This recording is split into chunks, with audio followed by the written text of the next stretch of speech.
बिस्मिल्लाहिर्रहमानिर्रहीम अस्सलामुअलैकुम वरहमतुल्लाहि वबरकातुहू। उम्मीद है दोस्तों आप सब खैर व आफियत से होंगे। दोस्तों आज के अपने इस CS 201 के लेक्चर नंबर 2 के अंदर इंट्रोडक्शन टू प्रोग्रामिंग का जो लेक्चर है, इसके अंदर हम जो है डिफरेंट टॉपिक्स को कवर करेंगे लेक्चर 2 के, जो कि है पहला टॉपिक है हिस्ट्री ऑफ C++, ठीक है। दूसरा टॉपिक है व्हाट इज़ सॉफ्टवेयर। तीसरा टॉपिक है कैटेगरीज ऑफ सॉफ्टवेयर। चौथा टॉपिक है डेवलपमेंट इन्वायरमेंट फॉर C++। तो ये 4 टॉपिक्स हैं जो आज हम CS 201 के लेक्चर 2 में कवर करेंगे। तो पहला टॉपिक आता है हिस्ट्री ऑफ C++। दोस्तों C++ जो है वो एक प्रोग्रामिंग लैंग्वेज है। इससे पहले जो लैंग्वेज थी वो C लैंग्वेज थी, और C से पहले लैंग्वेज थी B लैंग्वेज। तो दुनिया में B लैंग्वेज को as a programming language first number के ऊपर मुतारिफ करवाया गया। लेकिन B लैंग्वेज जो है वो बेसिक ऑपरेशन परफॉर्म करती थी। लेकिन with the passage of time, वक्त गुजरने के साथ साथ लोगों की नीड्स, प्रोग्रामर्स की नीड्स जो है वो बढ़ती गई। तो जब प्रोग्रामर्स की नीड बढ़ती गई, दुनिया की रिक्वायरमेंट्स बढ़ती गई, दोस्तों साइंटिस्ट ने B लैंग्वेज को रिप्लेस करके उसकी जगह पे जो नई लैंग्वेज मुतारिफ करवाई, उसका नाम रखा गया C लैंग्वेज। जो C लैंग्वेज है दोस्तों, C language was developed in late 60s and early 70s, यानी 60s के आखिर पर और 70s के स्टार्ट पर जो है वो C लैंग्वेज को मुतारिफ करवाया गया। अब C लैंग्वेज जो है उसने दुनिया की बहुत सी रिक्वायरमेंट्स को जो है वो फुलफिल किया। लेकिन आपको पता है कि इंसान की ये आदत है कि जब with the passage of time वक्त गुजरता है तो इसके लिए वो जो करंट चीज़ होती है वो नकारा हो जाती है, यानी वो किसी काम की नहीं रहती, और फिर इसकी नीड ये होती है कि अभी इससे बेहतर कोई चीज़ आए। तो दोस्तों जैसे ही with the passage of time वक्त गुजरा और दुनिया की नीड्स बढ़ती गई, तो C लैंग्वेज का इस्तेमाल भी कम होना शुरू हो गया। अब प्रोग्रामर को एक ऐसी लैंग्वेज की ज़रूरत थी जिसमें C से बढ़िया जो है वो फीचर्स लॉन्च किए जा सकें। हमारे एक साइंटिस्ट जिन्होंने 1983 के अंदर C लैंग्वेज के अंदर कुछ क्लासेस को इम्प्लीमेंट करके, यानी नए जो क्लासेस का कंसेप्ट है, यानी जो OOP का कंसेप्ट है, ऑब्जेक्ट ओरिएंटेड प्रोग्रामिंग का जो कंसेप्ट है, उसको लॉन्च किया, उसको मुतारिफ करवाया, जिसकी वजह से C से उस लैंग्वेज को कन्वर्ट करके जो नई लैंग्वेज मुतारिफ करवाई गई उसका नाम रखा गया C++। तो बाय डिफ़ॉल्ट जो C++ लैंग्वेज है ये बेसिकली C लैंग्वेज से ही मुतारिफ करवाई गई है, यानी C लैंग्वेज से इंट्रोड्यूस करवाई गई है। तो C++ हम ये कह सकते हैं कि C++ is advance version of C language.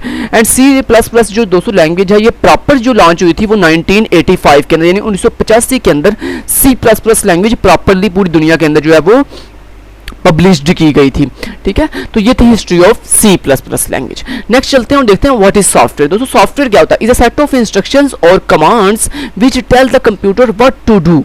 यानी सॉफ्टवेयर्स आपके पास एक ऐसी सेट ऑफ इंस्ट्रक्शंस या कमांड्स होती हैं जिनके जरिए हम कंप्यूटर के अंदर ये बताते हैं कि कंप्यूटर करेगा क्या, और कंप्यूटर कैसे करेगा, और कंप्यूटर कब करेगा और क्यों करेगा। तो ये सारी चीज़ें हम जब कंप्यूटर को बताते हैं कि what to do, how to do, why to do, इन सब चीज़ों के बारे में इंफॉर्मेशन, इंस्ट्रक्शंस और कमांड हम किसके जरिए देते हैं?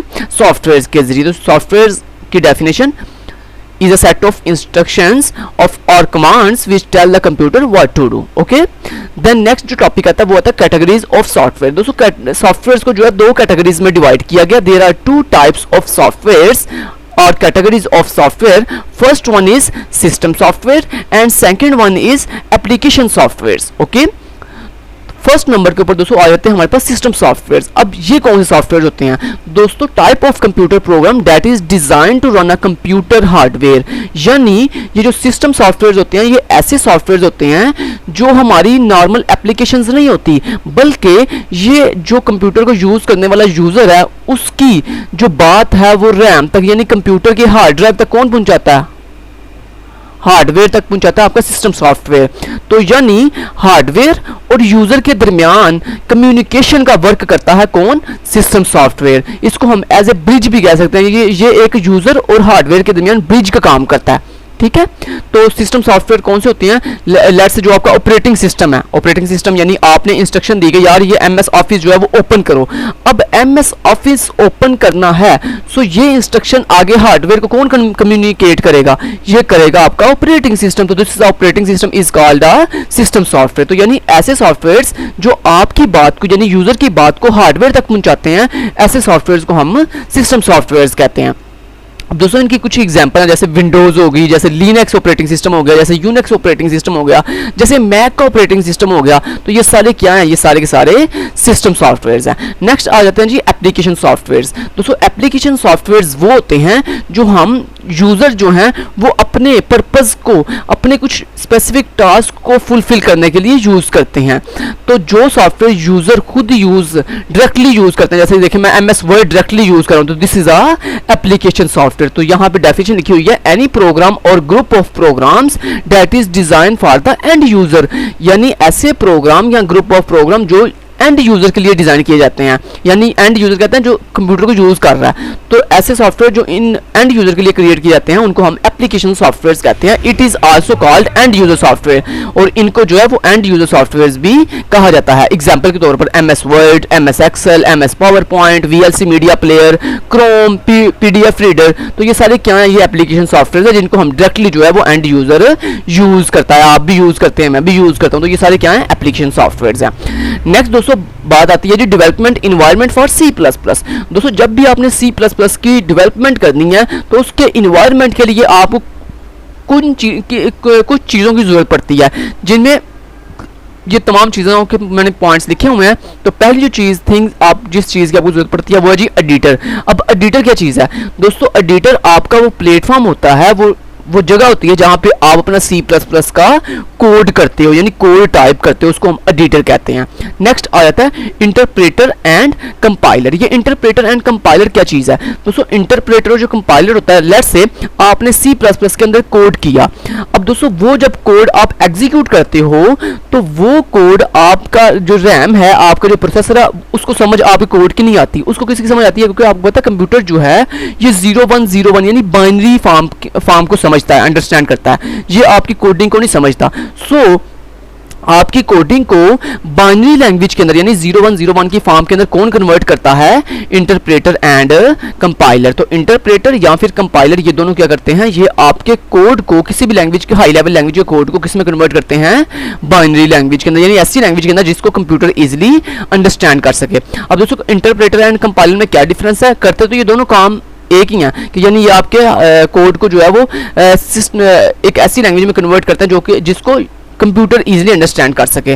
सो दोस्तों जो आपका इंटरप्रेटर है ये आपके कोड को कैसे कन्वर्ट करता है, लाइन बाय लाइन, यानी पहली लाइन को पहले कन्वर्ट करता है, फिर दूसरी को, फिर तीसरी को, ऐसे लाइन बाय लाइन करता है। जबकि जो कंपाइलर है ये एक ही वक्त में पूरे के पूरे कोड को एक ही दफा उठा के कन्वर्ट कर देता है। तो ये इन दोनों में डिफरेंस है कि जो इंटरप्रेटर है ये सुस्त काम करता है, यानी ये लाइन बाय लाइन वर्क करता है, और जो आपका कंपाइलर है ये लाइन बाय लाइन वर्क नहीं करता, बल्कि ये एक ही दफा पूरे कोड को उठाकर कन्वर्ट कर देता है, और ये बहुत ही फास्ट होता है। सो अब हम इंटरप्रेटर का इस्तेमाल नहीं करते, बल्कि अब हम किसका इस्तेमाल करते हैं, कंपाइलर का। क्यों कि अब जदीद दौर है, कंपाइलर डायरेक्टली आपके कोड को कन्वर्ट करता है आप चंद सेकंड्स के अंदर।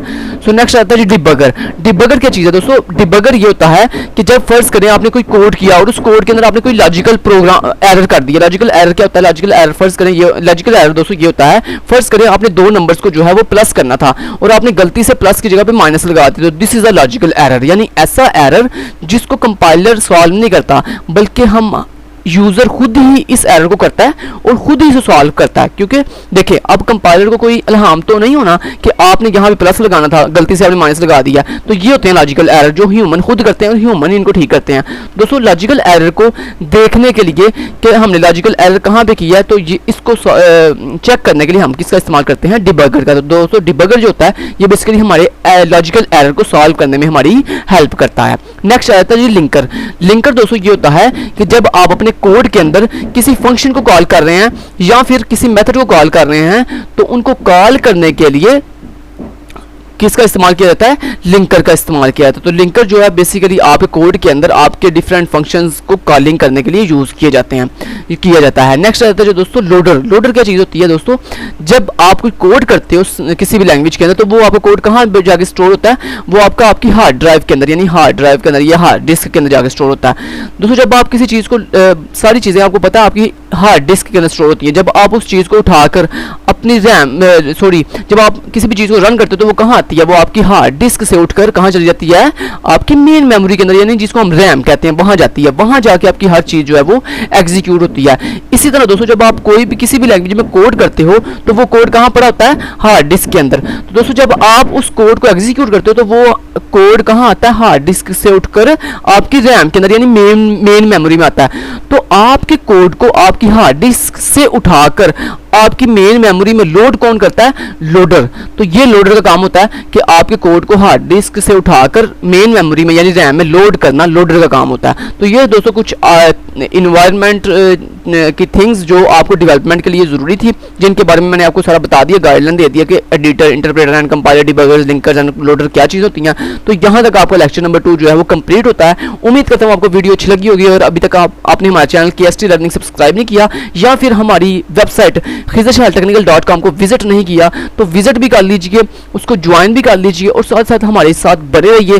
और साथ साथ दोस्तों आपके लिए एक खुशखबरी है कि आप हमारी वेबसाइट से अर्निंग भी कर सकते हैं, और रियल अर्निंग मंथ में, हर मंथ की फर्स्ट डेट और हर मंथ की 15 डेट, यानी मंथ में 2 दफ़ा हम जो है वो आपको पेमेंट भी करते हैं अपनी वेबसाइट के ऊपर। सो हमारी वेबसाइट को ज्वाइन कर लीजिए, हमारी वेबसाइट के पार्टनर बन जाएं और हमें सपोर्ट करें वेबसाइट पर भी, चैनल पर भी। तो इंशाल्लाह हम इसी तरह आपको जो है वो अपने साथ लेके चलते रहेंगे। थैंक यू सो मच दोस्तों, उम्मीद करता हूँ आप सब खैर आफियत से होंगे। Thank you so much, till then guys, take care, अल्लाह हाफिज।